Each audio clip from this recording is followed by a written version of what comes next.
Morning, everyone. Glad to meet you all, and I'm so grateful for be here, and thanks for inviting me to talk and share of my passion, freedom, and fatigue. It's actually first time that I share about my fatigue in public. Hope it's not too heavy. Bear in mind, I'm very soft-spoken, speaks very slow, so it's very opposite from Brian. Yeah. One of my colleagues in India once said about independent journalism or freelance journalism, quote, "I have tasted a blood of freedom. I will never go back to legacy media newsroom." But fatigue is occupational hazard, she said. So it's something we have to deal with as a society, she mentioned. That struck me quite hard. That was a 2019 interview, so I would like to share about my fatigue, burnout when doing self-funded undercover reporting in remote conflict-afflicted regions in Asia. Also, I'll be sharing my experience and passion. Why would I still do this, and what I have been doing on the ground to report Asia today. And I will share my experience reporting in Merauke, in the Indonesian-administered Papua. That was undercover reporting in 2018. So who am I? So my name is Islgiken. It's hard to pronounce maybe for foreigners. I've been doing independent reporting from 2011. This picture is me from my first reporting in Baobao City, South Sulawesi, where there is a local ethnic minority which adapt to use Korean alphabet system, Hangul, for their indigenous language. You may want to ask, what is independent backpacking journalism? I wanted to be a journalist, to be on the ground writing and sharing stories of people and events up close. It's very simple. This picture is my backpack and someone else's big bag in Van City, Turkey, 2015. I was there to cover stories about Kurdish independence struggle against Turkey and Erdogan presidency. So what I have been covering, I've been in around South and Southeast Asia. These are the regions and countries I've covered. And the topics I'm interested in is politics of human rights, development justice, women's rights, and transitional justice. So it's all very heavy. But I can say I enjoyed much of these reporting experiences. So you may have been there or not, but there is Indian-administered Kashmir, Nepal, India's northeast region, and Sri Lanka, Thailand, Malaysia, Indonesia, Indonesian-administered Papua, Timor-Leste, Laos, Vietnam. I can tell you all the stories of these regions, but it's only few minutes I'm allowed to speak. So here's very complicated CV of my own. It's really hard to put in 2 pages all the time because it's not enough. I've been everywhere to do reporting, volunteering, and drifting. So I'm a journalist, but also a volunteer activist. So you can check all this in my LinkedIn page later on. So I want to share about my experience of fatigue and burnout. It's my first time, as I told you, to speak up about fatigue and burnout as a professional, which is almost taboo topic in public, according to my senior fellow journalist, especially among independent reporter, because it's a turn down kind of topic. So we don't really share why we are burnt out, why we are so tired about doing this, but why we are still keep doing it. So this is a picture from Way Island in Indonesia.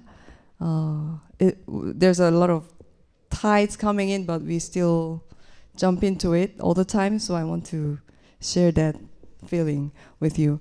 This is a picture from Langtang Valley, Nepal. There is a man taking a rest on the way. He's back to Kathmandu. I feel enormously tired after every field reporting, actually. So after reporting, what I do is actually sleep all day, few days without eating or meeting people.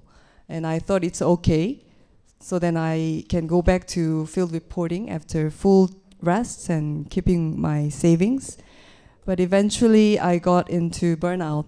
And the cycle repeated, but I didn't acknowledge it to myself, and nor I didn't address it to fellow journalists or loved ones, friends and family members.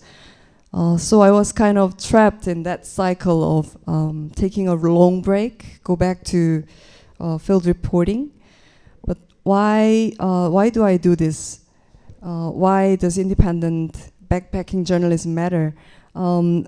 It's the reason I keep do this. I thought to myself, it's an addiction, I think. It's an amazing way of life to observe and document the life unknown to many others. So for last 10 years, I've been keep doing it, but 10 years is the maximum, I think, to keep doing it without any support or reward. So I'm going to share my story of undercover reporting from the field. It's a village called Silil and Muting. It's in Merauke Regency, Indonesia. There are people fighting against Indonesian military, paramilitary, or Korean company, which runs palm oil plantation.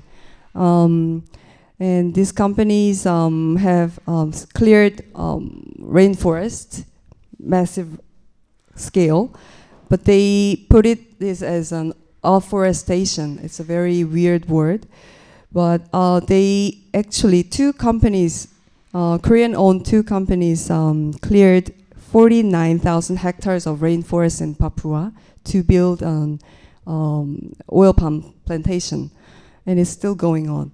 And this region is actually banned for humanitarian agencies, foreign media or NGOs to access. So it's really rare to see on the field, on the ground reporting about what's happening. And you can really see militaries go around with the guns and all. So I had no other choice to go there undercover to report the story on the spot. So I went there. I got a lot of help from Catholic Church group and NGO groups and lawyers. So for a week I was there as an anthropologist, interviewing Papuan women's life and culture. But actually I was reporting about this Korean company called POSCO International and their palm plantation. Of course it was really risky, but it was really worth it as well. Risk is there because if I got caught or get covered by others, but also it's a risk for the people who live there and share their stories to foreign media. I wouldn't know whether they will be followed back by militaries or local officials or companies. So it was a risky thing.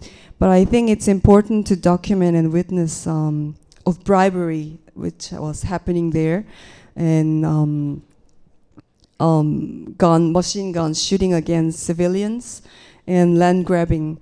So it was all happening there actually by the government and government officials or military officers, but was rarely reported for the media. So my achievement here to share is actually I managed to make it published. That's what I think is a small but not small achievement. So this is the cover of 한겨레 21, the Korean news weekly. It's the first reportage of kind in Korean media. Of course, there are many stories about Papuan struggle against palm oil plantation in Indonesia, but it was all second source or third source. It was the first time to go in there.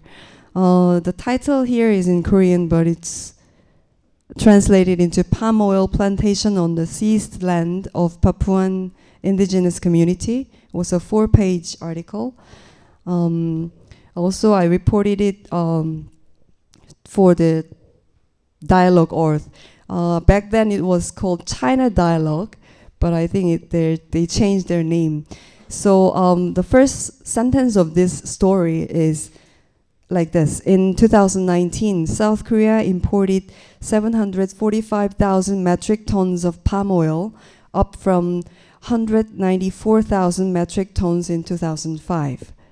But it's really a weird logic among Koreans that the Korea Forest Service, which is the main funder of this palm oil plantation, and various other Korean finance institutions classify oil palm development as bioenergy afforestation. And this is very perverse use of the word afforestation, which generally means planting trees for environment and climate. But they are clearing tropical forests for monoculture plantations. So in Korea, in government officials, they don't realize afforestation means violence of somebody's rights on the ground. So this story also got published in Modern Diplomacy 3 years back. As of 2017, palm oil and its byproducts accounted for 88% of South Korea's biodiesel imports. So it's not only for instant noodle, but it's for bioenergy, for transportation, especially for public transportation, and which is banned in EU, I heard.